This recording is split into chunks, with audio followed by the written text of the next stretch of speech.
C'est-à-dire quelque chose qui s'est pas très bien passé, ou que tu as pu vivre comme un échec, mais de ce fait, tu en as retiré des super enseignements qui t'ont permis derrière d'améliorer soit ta préparation, soit tes courses. Hein, parce que souvent on prend l'échec ou l'abandon comme un échec et donc comme quelque chose de négatif. Et quand tu prends le temps après de l'analyser, souvent on tire des enseignements. Donc je trouve que c'est une partie intéressante. Alors déjà, on tire toujours des enseignements d'un échec, ça c'est clair. Après, il n'y a pas vraiment de meilleur échec, mais il y a des échecs qu'on regrette plus que d'autres. Il y a des échecs où on se dit, ben voilà, on a été blessé. Donc, par exemple, ma TDS là que j'ai arrêté cette année, je veux dire, ça m'a pas marqué plus que ça parce que je savais que je pouvais pas, j'ai mis toutes les conditions de mon côté pour être en bonne forme pour arriver sur cette course-là. J'ai été au poids de forme, j'étais bien entraîné, etc. Moi, j'ai eu cette blessure qui arrive avant, j'ai aucun regret sur la course. Par contre, il y a des échecs où effectivement on tire des enseignements, mais où on se dit vraiment là, c'est un échec un peu bête et c'est un truc qu'on regrette. Mon UTMB 2016, qui est gagné par Ludo Pomeray, où j'arrive deuxième à Champais, où j'étais en super forme, où je pars pour gagner l'UTMB en me disant je passe en tête à Saint-Gervais, j'arrive deuxième à Champais en sachant que j'étais à une minute de Zach Miller, que j'étais avec Julien Chaurier qui n'était pas super bien à ce moment-là, moi j'étais encore bien. Et là, je mange trop vite, donc là j'en ai tiré un enseignement. Je mange trop vite, je mange en trop grande quantité. Je prends pas le temps suffisant à Champais de me reposer parce que les deux autres partent avant moi.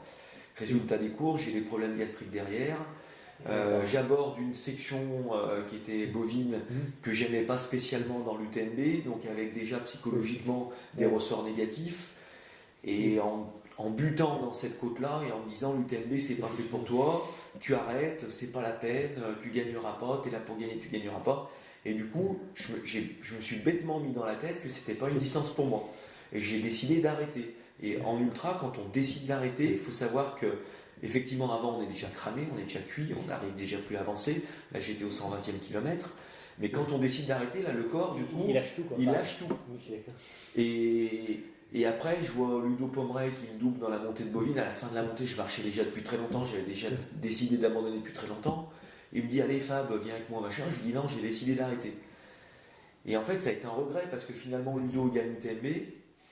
Je me dis que les autres n'étaient pas forcément meilleurs, que j'étais dans une super forme, mais que je me suis mis, alors que globalement le mental c'est généralement une force chez moi, c'est en principe une force pour moi, je me suis mis dans la tête que j'étais pas fait pour la distance, et je me suis mis dans la tête d'arrêter.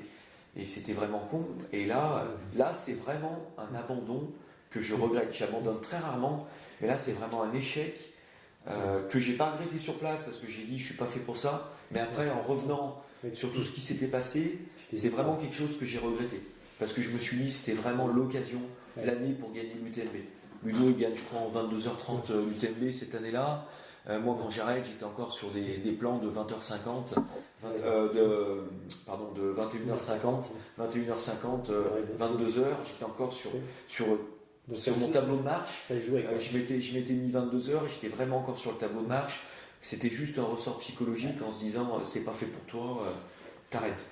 Et vraiment là c'est un échec difficile. Mais généralement la plupart des échecs effectivement on en retire toujours du positif et c'est toujours l'occasion de se remettre un peu en question pour la fois d'après.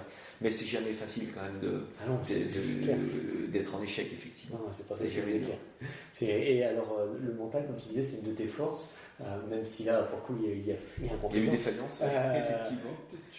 Tu le prépares spécifiquement, je veux dire, tu fais de la prépa mentale, de la visualisation, des choses comme ça, ou pas spécifiquement Alors je l'ai eu fait, mais pas spécifiquement, non. Alors je me mets en tête des images positives, j'essaie d'être le plus relâché possible en course, je m'attends avant la course à ce qu'il y ait des moments difficiles. De toute façon sur un ultra on sait toujours qu'il va y avoir des moments très durs, des moments où on va vouloir abandonner justement, mais bon il faut se mettre dans la tête que pour les autres c'est pareil, qu'on est en difficulté oui, mais que ça va peut-être revenir au bout d'un moment, ou que si ça revient pas, on va essayer de terminer comme ça quand même. On est préparé à être dans la douleur, on est préparé à être dans la souffrance, Mais c'est tellement bon quand à la sortie ça se passe bien et qu'on fait une bonne place ou qu'on fait un temps qu'on ambitionnait que voilà, c'est un des moments difficiles à vivre parfois, mais c'est tellement beau quand on lève la tête, c'est tellement beau quand il y a le résultat au bout, c'est tellement beau quand on prépare la course, qu'on va la reconnaître, et voilà, voilà, donc on est préparé à ça, et puis quelque part on l'aime, quoi. On aime souffrir, se lancer le défi, est-ce que je vais y arriver, donc voilà, on est préparé à tout ça, mais c'est vrai que des fois ça nécessite pour certains de prendre des coachs, un coach mental, un préparateur mental.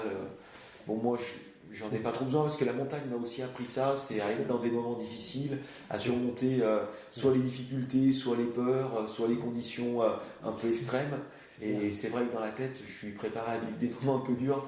Donc généralement, c'est des choses que j'appréhende assez bien en course. C'est vrai qu'en altitude, pour le coup en alpinisme, quand tu gères le froid, le vide, la fatigue, la nuit parfois sur la paroi, oui, on se trouve dans des situations qui sont beaucoup plus extrêmes que des situations de trail où on a un dossard, on est sur un sentier balisé, où on a des ravitaillements, je veux dire, on ne met pas notre vie en jeu sur un trail, donc voilà, c'est des choses qui se gèrent, même si on souffre un petit peu, on se dit on va souffrir un petit peu, mais bon, ça sera tellement beau dans 1 heure, dans 2 heures, dans 3 heures, que voilà, on va essayer de franchir un petit peu l'obstacle, et puis d'aller au-delà des signaux que nous envoie le corps. J'en peux plus, il faut arrêter, on essaye d'aller un peu plus loin. T'as trouvé une stratégie, toi, d'alimentation en course? Enfin, c'est plutôt que du liquide, un peu mixé solide-liquide. Enfin, tu le gères un peu comment? Pour le coup, en stratégie de course, c'est pareil, c'est une remise en question qui se fait tout le temps. C'est-à-dire que sur une course, on peut avoir une hypoglycémie, sur une autre, ça va bien se passer. Pourtant, on a eu la même alimentation, peut-être pas la même gestion dans l'intensité d'effort, mais la même alimentation. Donc j'essaye de garder, on va dire, une base assez stable, avec une hydratation qui est globalement d'1 millilitre à l'heure, avec une hydratation avec de la boisson énergétique sur toutes mes courses, ça c'est sûr, avec une boisson énergétique de récupération quand j'ai la chance de pouvoir me faire ravitailler sur les ravitaillements. Donc ça, globalement, au niveau liquide, c'est toujours la même chose. Et ça, c'est une valeur sûre. Après, au niveau solide, ça varie. Généralement, je suis assez alimentation sucrée pendant les courses. Des sucres, on va dire, moyennement rapides ou rapides, parce que le corps a quand même besoin de sucré. J'essaye de plus en plus de m'alimenter peu, en petite quantité, mais à des moments plus rapprochés. Voilà. J'ai assez peu de salé dans mon alimentation. J'en mets parfois, notamment sur les ultras. Par exemple sur la diagonale, j'ai prévu de m'alimenter aussi en salé, donc ça peut être des petites purées avec de la pomme de terre, avec du riz, avec du jambon blanc, enfin des choses qui sont quand même facilement digestes et assimilables, on va dire rapidement ou assez rapidement, on va dire, parce que quand on part pour 24 heures, on n'a pas besoin que ce soit assimilé non plus toujours tout de suite, ça peut être reporté. En tout cas, j'ai un schéma assez simple avec que de l'hydratation en dessous de 4 heures. Par contre, rarement du solide en dessous de 4 heures, et au-delà des 4 heures, d'une alimentation solide très régulière, toutes les demi-heures, voire toutes les heures en petite quantité, et puis une alimentation liquide toujours régulière en boisson énergétique. Et tu es quelqu'un qui a un plan de course assez précis ou pas forcément?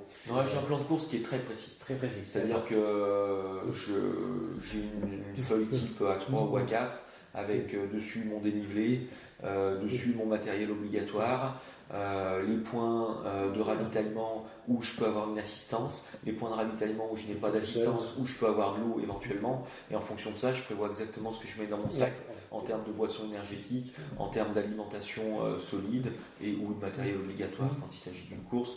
Et donc j'ai sur mon planning d'alimentation, j'ai aussi le temps inter-ravito. Donc je sais que de tel ravitaillement à tel ravitaillement, je vais mettre 2 heures. Donc je sais qu'il me faut 2 flasques de 600 millilitres, je sais qu'il va me falloir 2 pâtes de fruits par exemple. Voilà, je sais qu'au ravitaillement d'après, je n'aurai pas d'assistance, donc je vais avoir de la boisson énergétique en poudre, je vais avoir de nouveau du ravitaillement solide pour ce ravitaillement-là. Voilà, donc j'ai vraiment C'est vraiment très millimétré, très préparé en fonction des allures que je souhaite avoir. Bon, il se trouve qu'en ce moment, encore en ce moment, c'est sur on va dire le temps de la gagne. Donc c'est relativement facile. On regarde les temps du gagnant de l'année d'avant. Et si c'est un extraterrestre comme François, comme Kylian ou comme Xavier Thévenard sur l'UTMB, on prend un petit décalage par rapport à eux, bien sûr. Et puis, mais généralement, c'est un petit peu globalement pris sur les temps de la gagne avec une petite marge de 5 ou 10 minutes sur les ravitaux. Et comme ça, j'arrive assez facilement à prévoir les ravitaillements. Et avec toujours un petit peu de réserve dans son sac, chose que je ne fais pas toujours. Donc, il m'est arrivé de rater mon ravitailleur ou de ne pas avoir mon ravitaillement ou de faire tomber. Ça nous arrive des fois de faire tomber quelque chose et de ne pas s'en apercevoir. Donc on se retrouve sans un gel, sans une pâte de fruits, sans un ravitaillement. Et puis ça m'est arrivé d'avoir des hippos comme ça. Et même si l'expérience sert, il m'arrive de partir sans vivre de secours, donc à ce moment-là je suis mal, donc on se ravitaille dans les ruisseaux et puis on essaie de faire comme on peut. Mais mais généralement il faut partir effectivement avec des réserves aussi alimentaires, en plus des réserves prévues entre les ravitaillements, effectivement. Mais ça m'est arrivé de me trouver un petit peu à sec de ce côté-là. Et là, tu disais que tu avais prévu la diagonale, alors bon, même s'il y a ta blessure, quand tu prépares la diagonale, pareil, tu te mets sur les temps plutôt de la gagne, pas simplement faire la diagonale et la finir, mais d'être viser un top 10 ou quelque chose comme ça. Voilà, alors là, ça dépendra de ma blessure, justement, je verrai ça dans 2 jours un petit peu ce qu'il en est. Pour l'instant, j'ai des douleurs à l'entraînement, donc je vais partir globalement sur 24 heures. Là, sur la diagonale, ce qui l'an dernier, ça se gagne, je crois, en 23h50 l'an dernier, donc je vais partir à peu près sur 24 heures. Sachant que je vais partir plus doucement que ce qu'ont fait les coureurs l'an dernier. Donc voilà, je vais m'adapter en fonction de la blessure, de l'évolution de l'entraînement. Je serai moins bien entraîné que prévu. Donc voilà, je sais que la gagne c'était 24 heures. Là sur la TDS, j'avais fait sur la gagne de l'année d'avant. Là sur la diagonale, je prendrai peut-être une heure de marge par rapport au ravitaillement, mais ça. Généralement, je prévois définitivement mes ravitaillements une semaine avant la course. Donc j'ai une bonne idée de mon état de forme. Donc je prévois ça une semaine à l'avance, mon tableau de marche. Et ici, sur les alentours de Lyon, pour faire du dénivelé, tu as des coins spécifiques, tu vas dans les Monts d'Or, où tu vas directement, tu prends un peu la route, puis tu vas dans le Bugey ou des choses comme ça. J'essaye d'aller, moi en étant de l'Est lyonnais, j'essaye d'aller pas mal dans le Bugey quand même, parce que j'ai certains sites qui sont pas trop loin. J'ai un site qui est sur Hyères-sur-Amby où j'ai 180 mètres de dénivelé avec une côte assez raide, donc il y a déjà de quoi se faire plaisir en faisant des allers-retours dedans, et puis des parcours un petit peu avec dénivelé, quoi. Et sinon c'est les Monts d'Or effectivement, pour faire des sorties qui sont un peu plus variées, un peu plus longues avec du dénivelé. Et après il y a de nouveau le budget quand je veux faire des dénivelés un peu plus importants, un peu plus longs. Et puis après moi j'ai l'habitude d'aller beaucoup soit sur des mini week-ends en stage, soit sur les courses carrément que je reconnais. Donc dans ce cas-là j'essaye de faire des sections des courses. Puis après on a la chance avec Terre de Running d'avoir un partenariat avec La Rosière. Donc pour faire du dénivelé, c'est quand même l'idéal. On est en pleine montagne, on est à 1850 avec des chemins qui sont assez géniaux pour courir, que ce soit en altitude, soit un petit peu plus bas en descendant dans la vallée. Mais on a vraiment des chemins qui sont top avec du dénivelé, avec un petit peu tout, quoi, de l'altitude, du chemin raide, du chemin roulant, enfin il y a un petit peu tout. Donc effectivement, j'ai des conditions d'entraînement qui sont bonnes, mais c'est vrai pas à la sortie de la maison, quoi. J'ai pas du dénivelé tout de suite en sortant de chez moi. Effectivement. Moi non plus. Si je peux monter, je suis sur Villeurbanne, donc je peux monter un peu dans des escaliers sous la rue et compagnie. C'est vrai que c'est jamais du gros dénivelé non plus, quoi. On fait de la répétition. Des fois, pour certaines courses, c'est nécessaire de faire du dénivelé sur du long cours, quoi. Quand on fait un UTMB, on fait pas d'école de 100 mètres, quoi. On fait des écoles de 500, 600, 700, 800, 1000 mètres. Donc voilà. Ça c'est clair que si tu t'y entraînes pas, après c'est plus compliqué. Exactement. L'idée c'est de se rapprocher le plus possible pendant l'entraînement des conditions qu'on va avoir en course. Voilà. Ça je suis d'accord. Et c'est aussi, et puis on dit souvent les conditions, le chemin spécifique de la course et ton rythme de course, notamment dans tes sorties longues, de te rapprocher de ton rythme de course pour commencer à bien habituer le corps à avoir les bonnes sensations, savoir comment tu te gères à ce rythme-là. Quoi. Exactement. Et pas s'entraîner 2 km/h au-dessus, parce que de toute façon, on ne sait pas ce que tu vas faire le jour J. Quoi. Tout à fait. Étant blessé, là, typiquement, pour la réunion, pour l'instant, je ne peux pas courir vite. Donc, ce que je fais, c'est que je fais du dénivelé raide en marchant